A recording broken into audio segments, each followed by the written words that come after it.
اور بولتے ہوئے امام موسیٰ کاظم، ان کی امامت ثابت ہوئی دو گواہوں کے ذریعے سے، خاموش قرآن اور بولتے ہوئے امام علی رضا، ان کی امامت ثابت ہوئی دو گواہوں کے ذریعے سے، خاموش قرآن اور بولتے ہوئے امام محمد تقی، ان کی امامت ثابت ہوئی دو گواہوں کے ذریعے سے، خاموش قرآن اور بولتے ہوئے امام علی النقی، ان کی امامت ثابت ہوئی دو گواہوں کے ذریعے سے، خاموش قرآن اور بولتے ہوئے امام حسن عسکری،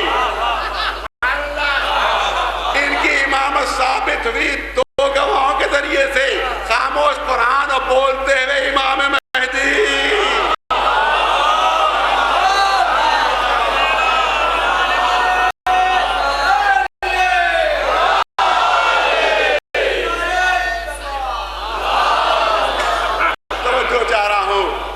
دہرانا مقصود نہیں ہے، ذہن میں تصور رہے کہ ہر امام کی امامت، ہر ہادی اور رہنما جس کی اس کی ہدایت اور امامت و ولایت ثابت ہو رہی ہے دو گواہوں کے ذریعے سے، ایک خاموش قرآن اور دوسرا بولتا ہوا معصوم۔ توجہ رہے، قرآن بھی معصوم ہے، جو گواہی دے رہا ہے وہ بھی معصوم ہے۔ ارے 11ویں تک تو یہ ثابت ہو گیا، اب سوال یہ ہوتا ہے کہ امام مہدی کی گواہی کون دے؟ کیا یہ سسٹم، یہ کلیہ ختم ہو گیا، یہ تھیوری ختم ہو گئی؟ کیونکہ دو معصوم ضروری ہیں گواہی کے لیے، ایک خاموش ایک بولتا ہوا۔ ارے اب ہمارے 12ویں آئے تو اب خاموش قرآن مل رہا ہے، خاموش قرآن مل رہا ہے، وہ دوسرا بولتا ہوا معصوم کہاں ہے؟ تو ندائے قدرت آئے گی کہ اسی لیے تو ہم نے عیسیٰ کو زندگی دی ہے،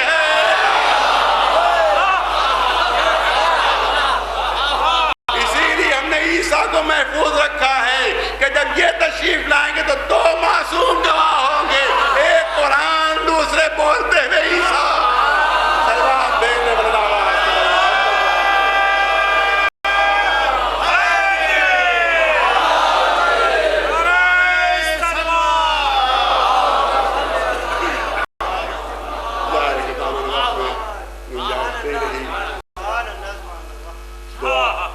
یہی ہے کہ اللہ آپ تمام کو صحیح و سالم رکھے، سلامت رکھے، تمام عزادار حضرات محفوظ معمور رہے۔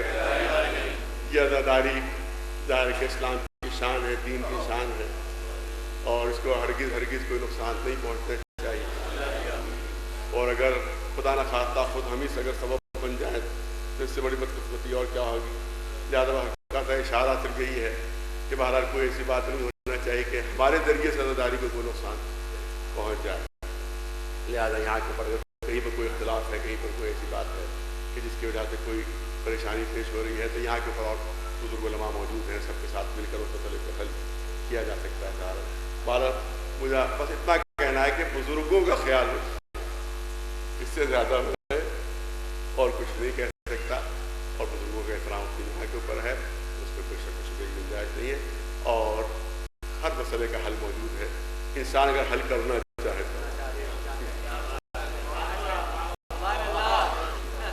تو حل کرنا چاہے تو ہر مسئلے کا حل موجود ہے۔ لہذا اگر قوم میں کوئی ایسا مسئلہ کا انتشار ہے تو وہ بھی حل ہو سکتا ہے، اور جس طرح سے اسموتھلی عزاداری ہوتی رہی ہے اسی طرح سے انشاءاللہ ہونا چاہیے۔ ایک سلوات بھیجے گا،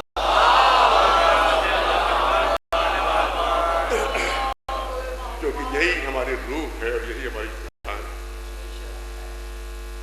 اس کے بغیر، عزاداری کے بغیر ہم زندہ نہیں رہتے۔ ہماری شناخت یہی ہے، ہماری پہچان یہی ہے، ہماری جان اور روح بھی یہی ہے۔ اگر عزاداری ہمارے سے نکل جائے تو جس طرح سے ایک جسد بے روح ہوتا ہے، بغیر روح کے اگر جسم ہوتا ہے جو سڑ گل جاتا ہے، خراب ہو جاتا ہے، اسی طرح سے ہماری قوم بھی نیست و نابود ہو جائے گی اگر عزاداری نکل جائے۔ لہٰذا اس کی حفاظت ہمارا اولین فریضہ۔ اور یہ تو دیکھو کہ کس کی قربانیوں کا غم ہم جس نے ہر چیز اپنی قربان کر دی، جس نے ہم تک دین پہنچ جائے، ہم تک شریعت پہنچ جائے، اس کے لیے اپنا پورا گھر لٹا دیا،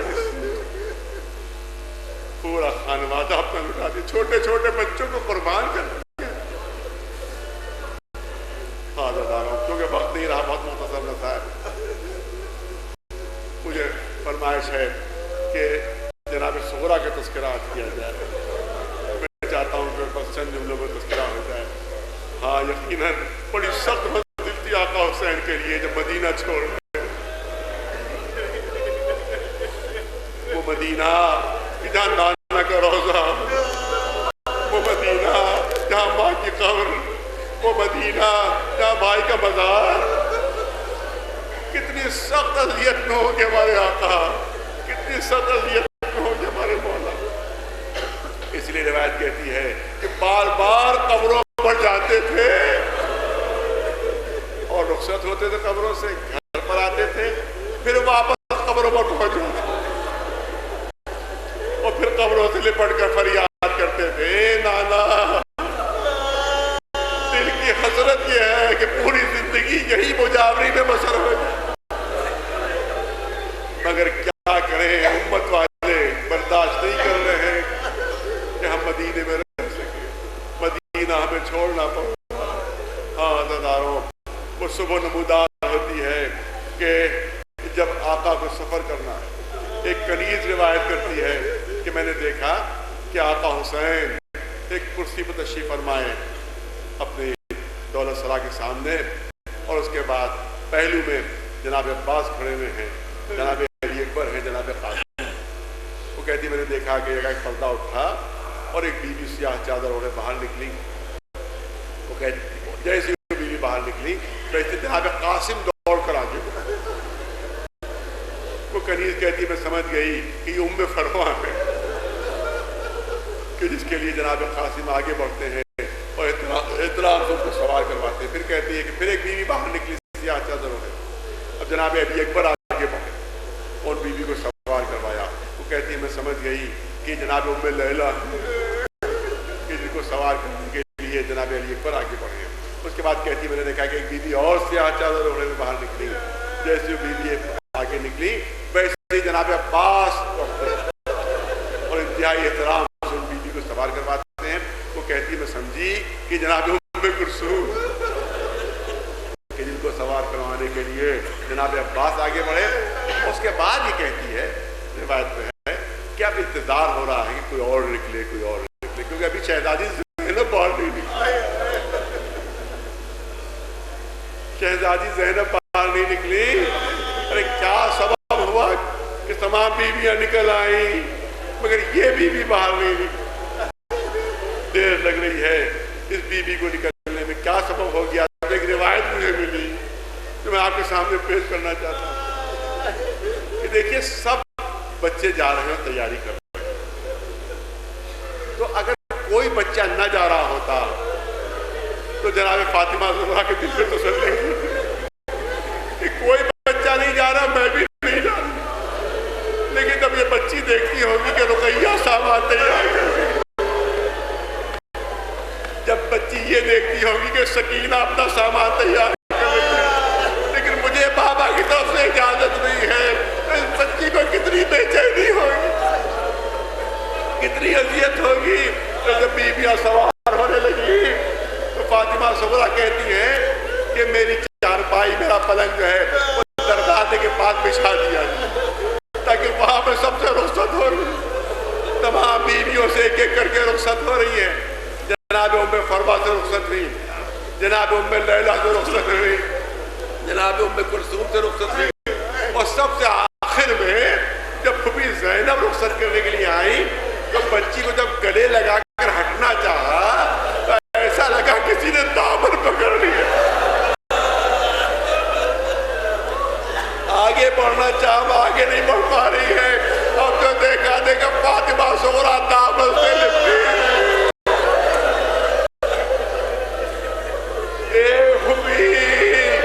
اس وقت تک جانے نہیں دوں گی جب تک بابا سے اجازت نہیں دلا دی.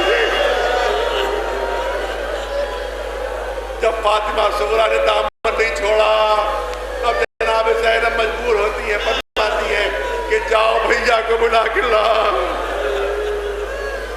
امام حسین نے تشریف لاتے ہیں. اے بہن زینب کیا بات ہے؟ ارے کس بات کی تاخیر ہے؟ کہ بھیا ذرا اس بچی کی حالت دیکھیے، کہیں ایسا نہ ہو کہ ہماری جدائی میں یہ دم توڑ دے بچی. اے بھیا ارے آخر اس کو جانے کی اجازت کیوں نہیں دے رہے؟ میں تو سمجھتی ہوں کہ اگر قافلے کو آہستہ آہستہ چلایا جائے تو بچی تکان برداشت کر لے گی. لہٰذا اس بچی کو اجازت دے دیجئے. امام حسین فرماتے ہیں کہ نہیں زینب میری بہن اصرار نہ کرو تم. ارے سب جائیں گے مگر میری یہ بچی فاطمہ زہرا نہیں جائے. آخر میں شہزادی زینب کہنے پر مجبور ہوئی